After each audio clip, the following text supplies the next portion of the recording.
So, papakita ko na lang din sa inyo dyan sa screen kung magkano nga ba yung kanilang cash, yung kanilang down payment, tapos yung monthly nitong bagong Skygo Wizard 175. Sa presyo nito, papakita ko na lang din dyan sa screen nyo kung magkano nga ba ngayong 2024 ang King 150 ng Skygo.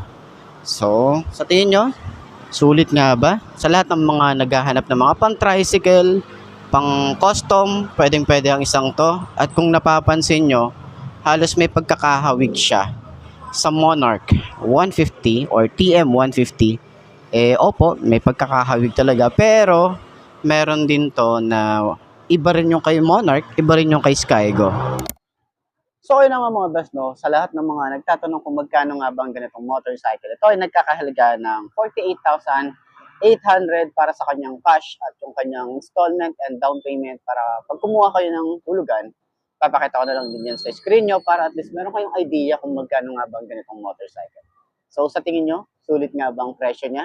Comment nyo naman yan sa baba. Para doon naman sa mga nakagamit na neto, share nyo naman dyan sa comment section para at least, para doon sa mga gustong kumuha, meron silang idea kung gaano nga ba kaganda ang ganitong motorcycle. Comment nyo na yan. Ayos na ayos yan. So ayun nga para sa kanyang presyo, papakita ko lang din sa inyo kasi hindi natin masyadong kabisado. Pero ito ay nasa 118,000 pag SRP and then pag cash, nasa 114,000 din yung down payment. Papakita ko na lang din dyan sa screen nyo. So ito nga pala yung version 2 at ito yung keyless na may susi. Ito yung version 2 ng KPB 150 ngayong 2024. Sulit nga ba? Comment nyo nga yan sa baba para at least malaman natin yung mga nakagamit na nito and then para ma-share natin sa iba na gustong bumili din ng ganitong motorcycle. Mga nagtatanong kung magkano nga ba ang ganitong motorcycle, ito ay nagkakahalaga kapag kinuha nyo ng cash ay 48,000 pesos lamang. So, meron na kayong ganitong motorcycle. At syempre, doon naman sa mga gustong kumuha ng hulugan or installment, papakita ko na lang dyan sa screen nyo kung magkano nga ba ang hulugan nila at kung magkano yung monthly nila and then yung kanilang down payment. So, ayan, sana nakatulong yung information dyan sa screen nyo para at least meron kayong idea kung magkano nga ba ang ganitong motorcycle. And then, para dun sa mga lahat ng mga nakagamit na nito, pwede natin i-share dyan sa comment section para at least yung mga gustong bumili, may idea sila kung ano yung mga naranasan nyo, di ba? At least ma-share natin sa kanila at mabasa nila dyan. So ayun na nga mga best, no? Para sa lahat ng mga nagtatanong, kung magkano nga ba ang ganitong motorcycle, ito ay nagkakahalaga ng 62,000 kapag kinuha nyo ng cash. At para sa mga nagtatanong kung paano naman paghulugan, ayan, papakita ko na lang din yan sa screen nyo para at least meron kayong idea kung magkano nga ba yung kanilang down payment, installment, or months nila, and then yung rebate nila kung magkano nga ba. At para syempre, mabigyan natin kayo ng information, lalo na dun sa mga willing na bumili ng ganitong motorcycle.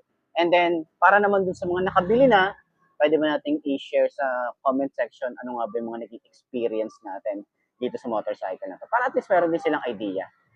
Para dun sa mga owner na talaga, yung totoong owner ng ganitong motorcycle. Kasi marami naman dyan na sabi-sabi lang, wala namang motor, na kung ano-anong pinagsasabi, para at least yung legit talaga na owner ng ganitong motorcycle is ma-share natin dyan sa comment section. Para at least meron din akong idea, at least meron din silang idea. Di ba? Ayos yan. Sa presyo niya, papakita ko na lang din sa screen para at least mabilis lang tayo. Sa tingin nyo, sulit nga ba yung installment or yung cash sa ganitong motorcycle? Isa si Lance sa mga masasabi ko na napaka-elegante niyang tingnan. Maganda yung lining niya. So yun ang mga best, no? Sa lahat ng mga nagtatanong kung magkano nga ba ang ganitong motorcycle, kapag kinuha nyo siya ng cash, ay makukuha nyo siya ng 44,000. At kapag naman kukuha kayo ng installment, papakita ko na lang din yun sa screen nyo para at least meron tayong idea kung ano nga ba ang kanilang months and down payment. So, sa lahat nga pala ng mga nakagamit na nito, pwede nyo i-share dyan sa comment section ano yung mga naging experience nyo dito sa motorcycle na to. Para at least dun sa mga willing na bumili ng ganitong motorcycle, at least meron silang idea. Diba? Share natin yan. Ayos! You cannot stop me, I'ma make it to the top spicy. Call it covenant, not cocky. You cannot break me, this world's mine for the taking. Got an itch, man, I'm making. Oh, I'll keep my head down and grind and be patient. I'll take a stab at the top and the sailing. They can all try, but you cannot contain it. Cause I see the things that I want and I take on my goal. Push myself to the brink, no limit. Do what it takes to be free, committed. I'm a little obsessed with things, I'll admit it. But that's what it takes to get a freedom ticket. Got a killer instinct and it's just the beginning. Breaking down walls and the hurt start thinning. And the more you push it, the fast start. Okay. Unang upo dito sa Skygo 175 ng Wizard. Okay, side stand natin. Maganda rin naman siya i-side stand. Mukhang di naman siya alanganin i-side stand sa mga delikado. So 5'2" yung aking height. Unang upo natin dito sa Skygo Wizard. So alin nga ba ang mas feel ko na mas mataas na kay Monarch? Kasi si TM 175 nasakyan din natin last time. Pero mukhang same lang sila ng seat height. Same lang. Pero magaan yung motor. Kahit sabihin natin na medyo tingkayad tayo rito. Hindi tayo naka-boots ngayon, naka-regular shoes lang tayo. Pero ayan, kita mo naman na pwede nating bitawan, 'di ba? Tapos ganyan ang itsura natin kapag nakabukaka. Okay? Pero syempre itataas natin yung ating paa dito para hindi tayo masyadong maalangan, lalo kapag nasa traffic tayo. And yung kanyang shock, maganda yung shock din sa harap. Sa likod, dahil sobrang lambot ng ating shock dito sa shock tuloy. Sobrang lambot ng ating upuan, yung shock medyo hindi ko masyadong maramdaman. Pero ayan kita nyo naman, 'di ba? Turning radius niya malawak naman din siya, pero mukhang hindi ka naman alanganin dito. Or hindi ka kakain ng malaking space kapag mag-U-turn ka. Ayan. Sobrang relax lang nung natin dito, sitting position natin dito. Tapos maluwag yung ating OBR seat, 'di ba? Kasya kahit gaano kalaki or kataba yung ating OBR. Ayan. So maganda yung ating tank, malaki. Tapos ayan, pang long ride pwede din to. 175 siguro naman, hindi ka na mabibitin sa arangkada at saka sa torque nito, 'di ba? So ayan, para sa 5'2" na kagaya ko, abot natin siya. Okay? So syempre sa side stand natin para malaman natin kung madali din siyang side stand. Madali lang, 'di ba? Ayos. Let's go, it's time to be the GOAT. It's time to enter God mode, man, let's get it going. I wanna be the greatest, energy is overflowing. I know I'm stoking the fire, my desire's taking over. Not tired, I'm inspired, rewired. I know just what is required. My brain knows how to decipher the messages, looking brighter. Already paid up the fight, but my game is getting much tighter. I feel my body on fire. Now it's game time. Alright. Unang upo dito sa Skygo King 150. Ganyan ang itsura niya kapag naka center stand. Side stand naman natin, ayan ang itsura natin dito. So tingnan natin kung same height ba sila ng 175 ng Wizard dito sa King 150. So sakyan na natin. Ito ang unang upo dito sa 150cc. Uy, napansin ko agad natin dito na mas malambot yung upuan ni 175 compared dito sa 150. Yun yung napansin ko agad. Pero abot natin siya.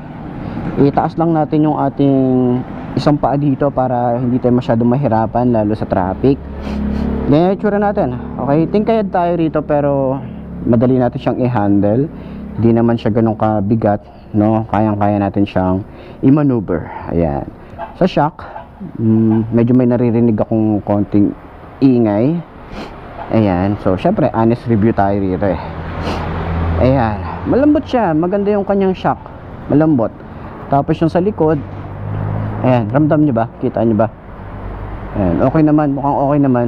Pero mas maganda siguro to kung meron tayong angkas, mas ramdam natin yung shock dito sa likod. Pero kung medyo gusto nyo nung mas matigas pa, dagdagan nyo ng shock. Okay, turning radius, malawak din naman siya pero hindi siya ganong kalawak. Siguro sakto lang na pang U-turn, hindi ka mahihirapan dito. Pero ayan, datingan natin dito.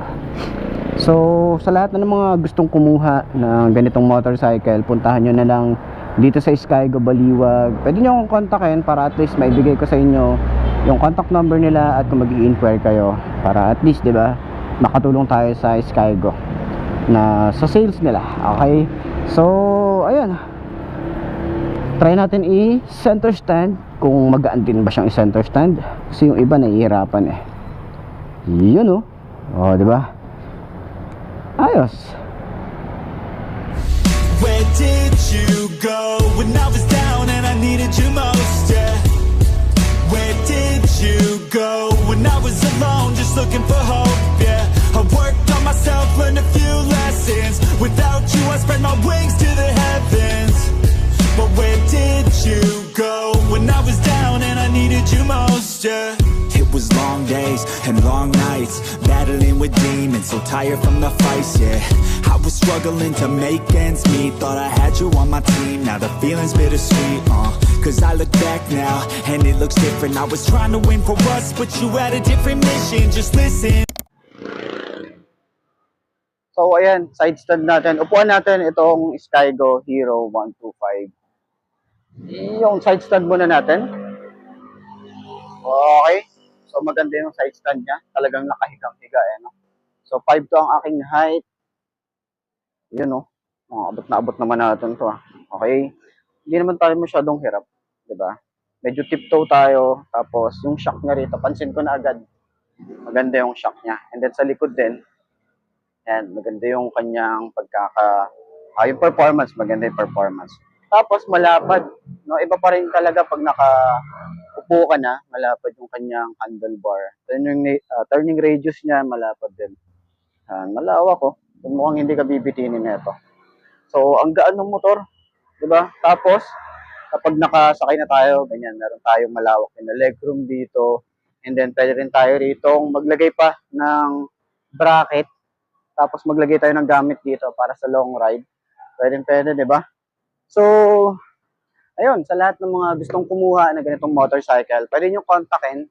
Papakita ko na lang dyan yung contact number ng Skygo Baliwag branch para at least, 'di ba, direkta na kayo sa kanila mag-inquire. Okay? So, ayos na ayos siya. So, center stand natin. Kung madali lang din siyang i-center stand, yung magaan naman siya. Ayos, di ba? From the pain and the days past, but I will never give up, and I will never give in. Strength is all I got now, and damn it, man, I'm all in. So I'ma have to stay tall, never show I'm bleeding. When everything is too much, you will see me leading.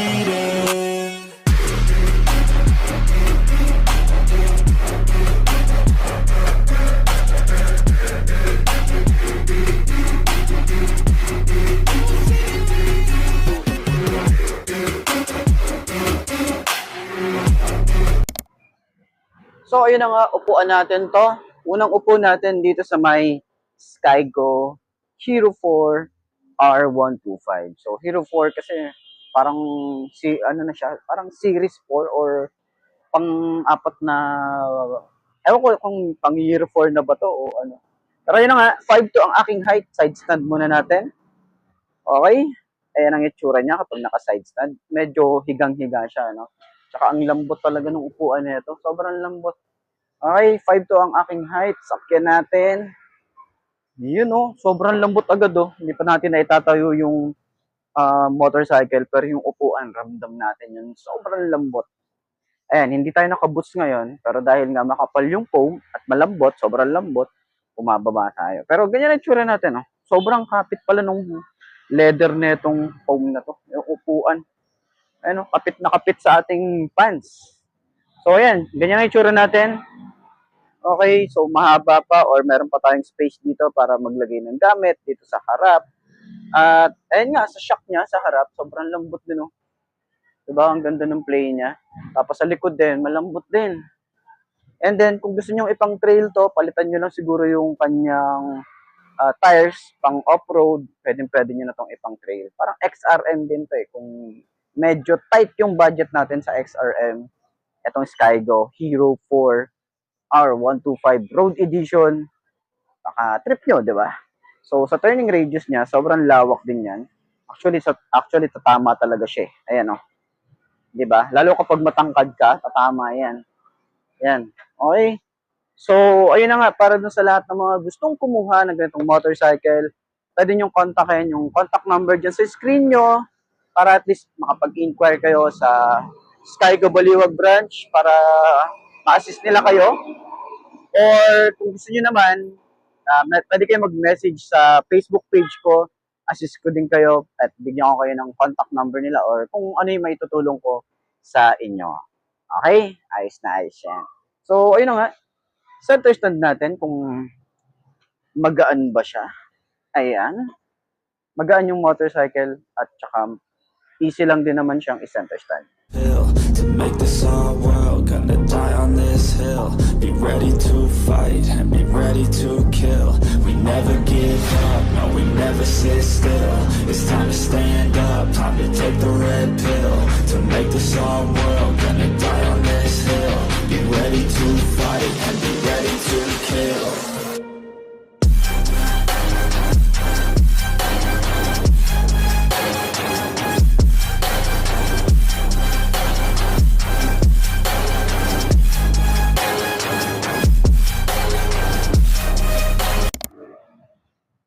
Okay, medyo matagal-tagal na rin tayong hindi nakakaupo dito sa Skygo Blink 125. Side stand muna natin. Okay, so medyo taon na rin pala mula nung nag-update tayo na to. So sa tingin nyo, sulit pa rin nga ba to? Yung 2024 at darating na yung 2025, sulit pa rin nga ba? So 5'2" ang aking height, upuan natin. Medyo naramdaman ko kapag sinaside stand natin siya or nung binaba natin siya sa pagkaka-center stand, mararamdaman mo yung bigat ng motor. Hindi ko alam kung bakit, pero pag nasakyan naman natin siya, okay naman, magaan naman siya. Ayan, turning radius, malawak din. Hindi ka mukhang mabibitin sa mga liku-liko, okay, sa mga banking, huwag natin masyadong i-banking. Sa mga traffic situation, pwede natin tong isingit kasi nga maliit lang siya. Yung kanyang shock sa harap, maganda yung shock, okay. Ayan medyo may naririnig lang ako, parang, hindi ko alam kung ano yung naririnig ko na yun. Pero may naririnig akong konti, na parang may tumutunog. Siguro sa fairings, or yung kanyang shock. Pero dito sa likod, ayan ang magaan din. Gulat ako dito Ayan, magaan din naman siya. Tapos, itsura natin kapag nagra-rides, meron pa tayong space, may ano pa tayo dito, konting space pa para sa ating legroom. Yung space natin dito sa gulay board, kagandahan, meron tayong pwedeng paglagyan ng mga gamit natin, di ba? Malawak din siya. So, ayan, para sa lahat ng mga gustong kumuha ng ganitong motorcycle, pwede nyo kontakin yung contact number dyan sa screen nyo para at least makapag-inquire kayo sa kanila direct. And kung gusto nyo naman i-message sila sa Facebook page nila, pwede naman. Or ako, pwede nyo ako i-message sa Facebook page ko para at least ma-assist ko kayo. And para matulungan ko kayo sa loob, okay? So, ayun na nga. Sa tingin nyo, sulit nga ba to? Comment nyo naman yan sa baba. Okay, center stand natin. Ayun medyo mabigat siya kapag si center stand mo. Pero magaan, madali lang naman siya i-center stand. Ayos, di ba? So get out my way, I'm here to stay. You can try another day, yeah. 'Cause I love the taste of winning the race. Gold medal, first place, yeah. Never gonna stop till I'm chilling at the top, yeah. Gonna stop till I'm chilling at the top, yeah. Never gonna stop till I'm chilling at the top, yeah. Gonna stop till I'm chilling at the top, yeah. I'm a vet, 'cause I work with every breath, man. Okay, upuan natin. Itong bagong Wizard 125 New Generation. Siyempre, alam naman natin kung ano yung bago sa kanya. Side stand natin. And then, ang itsura niya kapag naka-side stand, mukhang hindi naman siya alanganin kapag na-side stand natin. Lalo sa mga parking, hindi siya mukhang bubuwal. Okay? So, sa mga nagtatanong kung ano nga pala ang height ko, ay 5'2". So, at least kung bibili ka, katulad ko yung height mo, 5'2" ang aking height. Check natin. Ayan. Yan ang itsura natin kapag hindi pa tayo nakaka-akyat na. Yan yung itsura natin. So, ito ang 5'2". Sobrang tingkayad. Pero, kagandahan din naman kasi is magaan yung motor. Kaya, manageable naman siya. Kaya natin siyang i-maneuver. turning radius niya, hindi naman siya ganun kalawak, pero saktuhan lang din naman to. And then yung kanyang shock, kita niya naman yan. Maganda yung bounce niya, di ba? Sa likod, dahil nga dalawa lang yung shock nito, goods na rin naman, kung pang long ride din naman, okay na din. Pero kung gusto niyo ng mga pampasada, pwede kayo maglagay pa rito ng additional na shock, kabilaan, di ba? So, ayan. Yung feels natin dito. Okay din naman yung upuan, malambot din naman. Tsaka ganito talaga yung mga pangkaraniwan na ginagawa, lalo na kapag mga pampasada, yung mga ganitong motorcycle. Ayan, hindi naman tayo masyadong subsob, saktuhan lang din. Okay? Ayan. So, sa lahat ng mga gustong kumuha nito, pwede nyo i-message si Skygo Baliwag or ako, pwede nyo akong i-message sa Facebook para at least matulungan ko kayo, ma-assist ko kayo dito sa branch nila. Ayos yan. Center stand natin. Magaan lang din siya. Ayos. Be the best, die with no regrets. Live with every breath, see my message start to spread. And I had so many dreams. When you hit your teens, life ain't really what it seems. Try to find out what it means. Always do it on my own, so I gotta get through it. And the only thing I know is to love what I'm doing. Never give up, never slow, till I finally prove it. Never listen.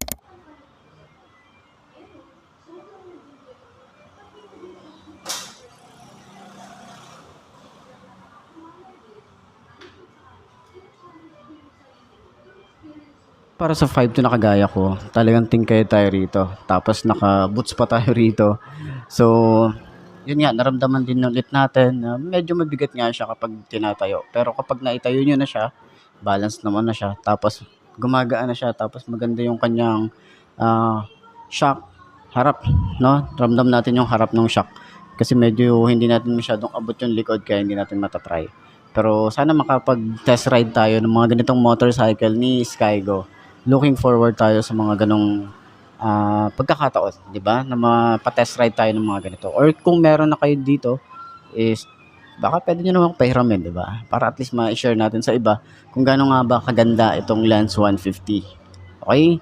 So, ayun nga, sa turning radius, maganda. Malawak siya, sobrang lawak niya. Tapos, maganda rin siyang isingit. Kahit sabihin natin na maxi scooter siya, mukha siyang malapad. Kayang-kaya yan. Kasi yung motor natin na isisingit natin. Mga ganito kalaki, di ba? So might go, Jordan to the top, here I go, winning on like a maestro, never gonna stop, no I won't, I know I make it look easy, it took a lot of work, believe me, but now I look like Michael. Limutan ko yung tripod ko. So, ayun, upuan natin ang ating Skygo KPB 150. Okay, ayan. Ganyan siya kapag naka side stand. Okay. So, 5'2" ang aking height. Tingnan natin kung abot ba ng 5'2" na kagaya ko.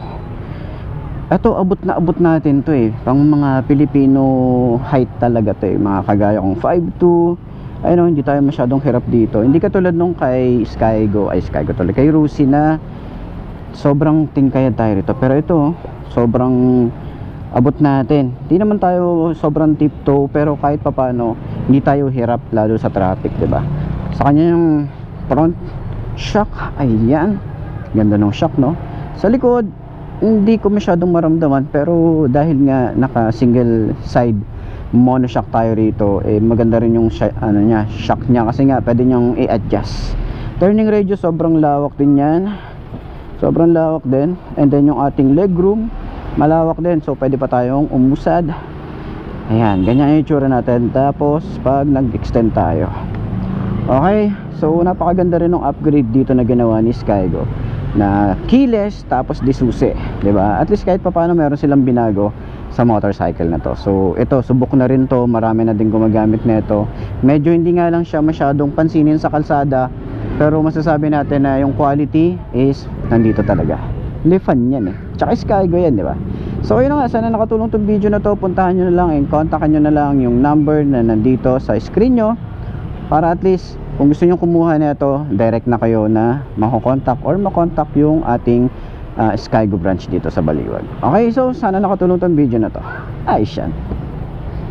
Center stand natin, Ayan oh. Medyo mabigat pero okay naman. Hindi naman tayo masyadong hirap mag center stand. Okay? So yun lang mga best, no? Sana nakatulong tong video na to sa mga naghahanap ng ganitong motorcycle. Puntahan nyo na lang dito sa may Skygo Baliwag branch, dito sa bagong branch nila. So ito na ba ang motor na babagay sa'yo? Kung ito na nga ay markahan mo na at mag-subscribe ka na sa aking YouTube channel, i-click mo na rin yung notification bell para updated ka sa lahat ng videos na upload natin. Dito araw-araw, so lagi yung tatandaan, wala sa brand na motor ang itatagal yan. Kung di na sa pag-aalaga mo yan, tatagal yan, ayos na ayos yan. So kita ka na lang ulit tayo bukas. I'm Mark D. Ciao. Maraming salamat sa inyo. Babush. It took a lot of work, believe me, but now I look like Michael Jordan to the top, here I go.